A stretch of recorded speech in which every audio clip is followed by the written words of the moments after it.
martial तरस YouTube channel पाहटा set खन इन पाहटा set खन सानाम को सगुन दाराम आर जोहार नित जहां साताम से जहां विषय दिगे कथाñ दोहया नोआ द मिट न्यूज इदी कते आबो सानाम को बन बाडाया आबो आदिम आदिवासी सांताल दो बीर बुरु टोठा करेगे ताहेन जस्ती खन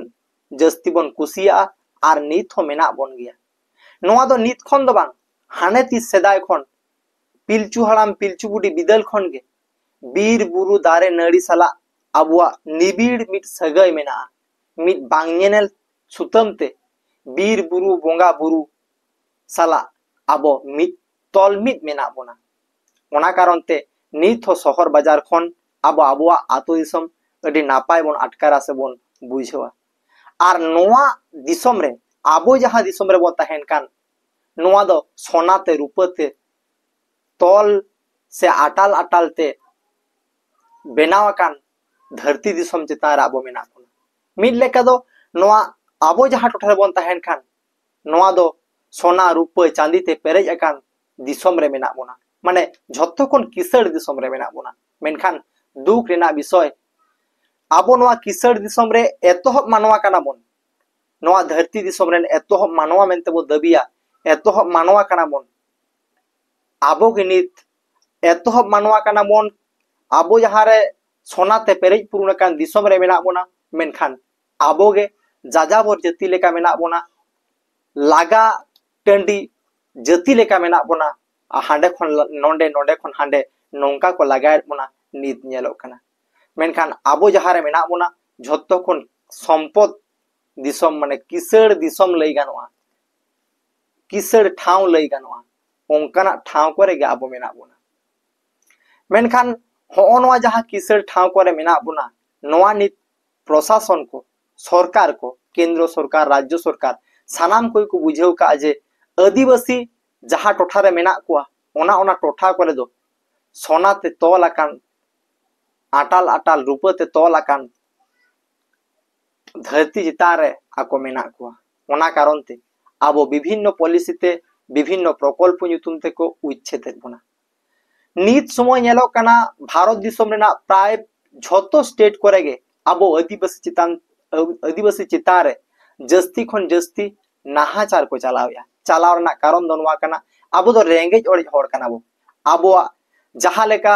एतोहब रेन मानवा कार हो जहां लेका उतनेव ताहे दरकार ताहे काना नोंका बाबो उतनेव दाले कादा ओना जन्ने आबो दो दाल काते तोल काते हो लागा टंडी रेना मेटांग पॉलिसी सरकार मेना तया कारण बालाया नुकुआ जति अडी लिचड़ गया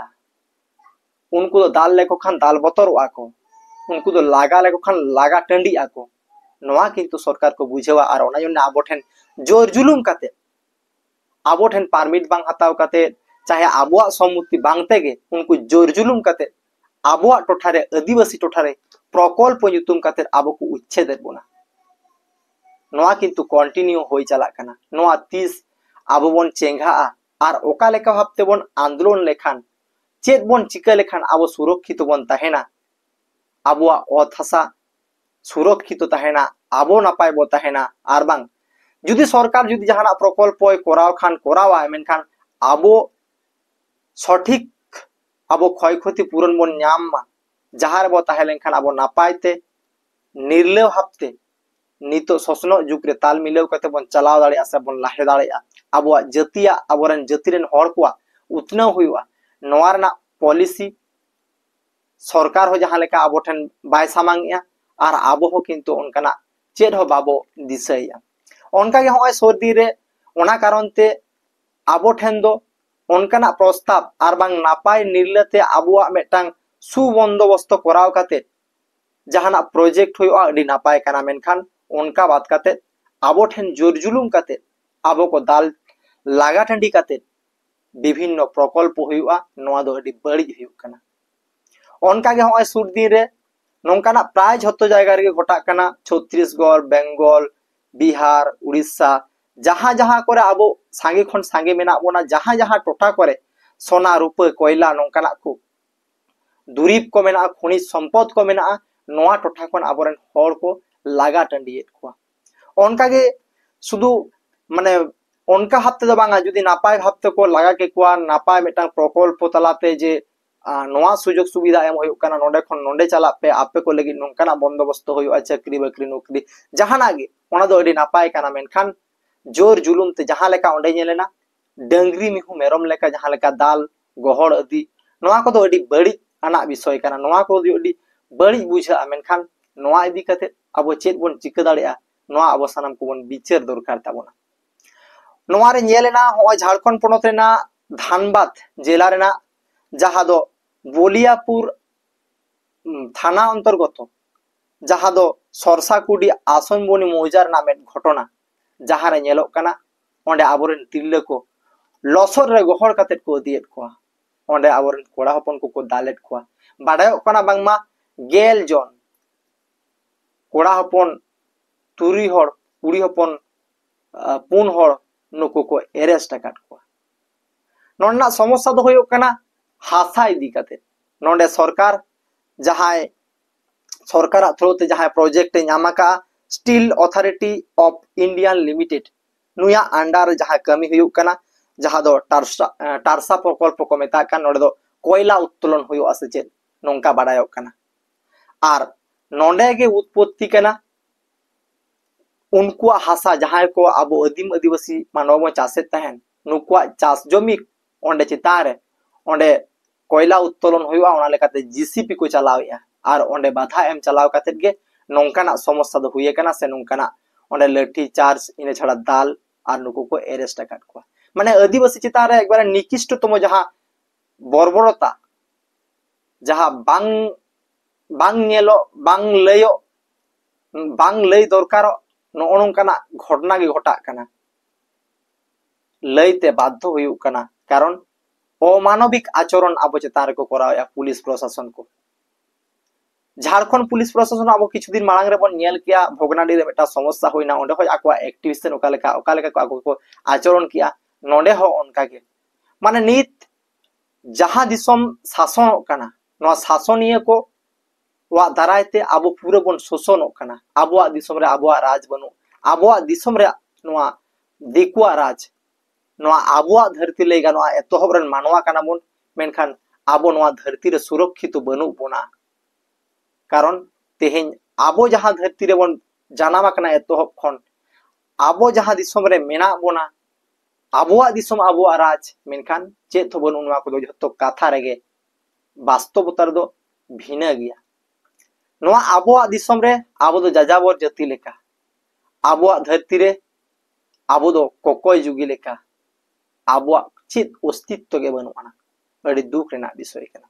ओना लेकाते आबो चितारे दो डंगरी मिहु मेरम लेका को व्यवहार या पुलिस प्रशासन प्रत्येक स्टेट रे जहां रे जहाना घटना घटा कना नोडे बो नेलमा आबो चितारे चित लेका हफ्ते को टॉर्चर या अमानविक टॉर्चर चला कना आबो चितारे दाल तोल सानाम लेकाना चला कना ओंडे हो बो नेल किया बांगमा तिरले को गहड़ दिए कना बारिया तिरले पुलिस ते तिरले को गहड़ दिए कना हरमो खन गेंदा आंचार न्यूरु कना एनहो उनी नापाय ते अदि हुआ नोंकाना मानसिकता हो पुलिस प्रशासन को बनु अडी नेकार जनक धिक्कार जनक विषय कना लाठी चार्ज होयो कना अडी माने दुखजनक विषय कना मेनखान ओंडे बाडायो कना बांगमा जहां steel authority of India limited ओंडे जहां टोरसा प्रकल्प को करावेया से ओंडे कोयला उत्तोलन हुयो लगी बाडायो कना ओंडे ओना लगी ते ओंडे खन को उच्छेद को से को लगाएट को आदो जहां लेका कोयला ओंडे जहां प्रकल्प हुआ उनका लेकाते ओंडे जहां जमी अधिग्रहण हुयो कना ओना लेकाते बाडायो कना बांगमा अडी गोटांग प्रशासन विभाग पहाटा से खन जहां लेका नेलो कना न्यूज बांगमा प्रशासन विभाग को मेमेनिया बांगमा आले ओंडेन को हर जहां को आले अधिग्रहण माने ओंडेरा हासाले हतावया उनको लगी आले जथोपयुक्त व्यवस्था ले हतावया उनको पूर्णवासन खन एहब काते आकुआ जहां रे एटा जायगा ले दोहो इने छडा आको बास योग्य जमी जहां लेका चास योग्य जमी नोंकाना को न्यामा से हासा को न्यामा नोंकाना बंदोबस्त ले करावया प्राय 569 फैमिली मिना और 569 भित्ती रे आकवा दाबी कना जे प्राय 550 लेका गे आले ले आको क्षतिपूरण ले एम काट को मेनखान एखोनो पर्यन्त उनकुआ कथा लेकाते एखोनो पर्यन्त 29 फैमिली बांग को एम दाड़े काट को मेनखान नुकु दो उनको 29 फैमिली रे सनाम को गे नोंकाना दो पुष्टे बांग हिजु कना आदिवासी पहाटा सेट खन दो चेत चिका कना मेनखान पुलिस प्रशासन और बांग जहां सरकारी विभाग रेना जहां रिपोर्ट कना नुकु को मेने बांग मा उनको दो आकवा जहां क्षतिपूरण नवाले एम काट को मेनखान बाड़ायो कना आको नवा दो को सिकारी जे पूरा पूरी दो बांगले एम काट को मेनखान तेहेज उनको आकवा अनुमति बांग हताव काते नवा दो आको लहाते बाको नोटिस काट को जे नवा प्रकल्प एहब कना नोडे खन आड़ा पे नोंकाना जहां बिशृंखला आलो सिस्टमा आकवा अनुमति बांग हताव काते मिल लेका दो जोर जुलुम ते सरकारा जोर जुलुम ते इन इनार रे लई किया जे आबो द एकबारे निकिष्ट जाति लेका को उयहर कर बोना आबो आदो कोनो अस्तित्व बनु लेका जहां को मनेया उनको घंटा लेका को दालत बोना ठीक उनका के आबो आदिवासी को सानाम सरकार गे सानाम पुलिस प्रशासन गे नुकु को बाड़ाय का नुकु दो दाल लगा टंडी गानवा नुकु लगी दो चिदा पैकेज गोट माने चिदा पैकेज एम होयवा चिदा उनकुआ सुरक्षा लगी उयहर होयवा चिदा उनकुआ पुनर्वासन लगी उयहर होयवा नुकु मा दाल लेको खानी को सहा नोंकाना उयहर कारण तेगे पाले नोंकाना घटना दो घटावना और ओंडे बाडायो काना बांगमा ओंडे प्राय 41.11 एकड़ हासा जहां प्रोजेक्ट बना नवा 41.11 एकड़ हासा ते ओंडे प्रोजेक्ट बना उन मारंग जायगा ते ओंडे प्रोजेक्ट बना और ओंडे प्राय 379 जना हासा ओंडे अधिग्रहण कना जहां दो लेया को 550 गान दो आले एम काट को सरी उत्तर एम काट को से नवा दो आबो बाबू बाड़े और ओंडे कोयला उत्तोलन हुआ से कोयला ओंडे खन को खनन काते को राकाबा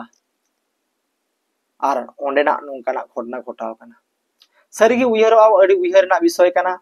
आबो चेत बन चिकया कारण झतो जायगा रे नोंकाना समस्या को क्रिएट कना नवा ओका लेका हप्ता बन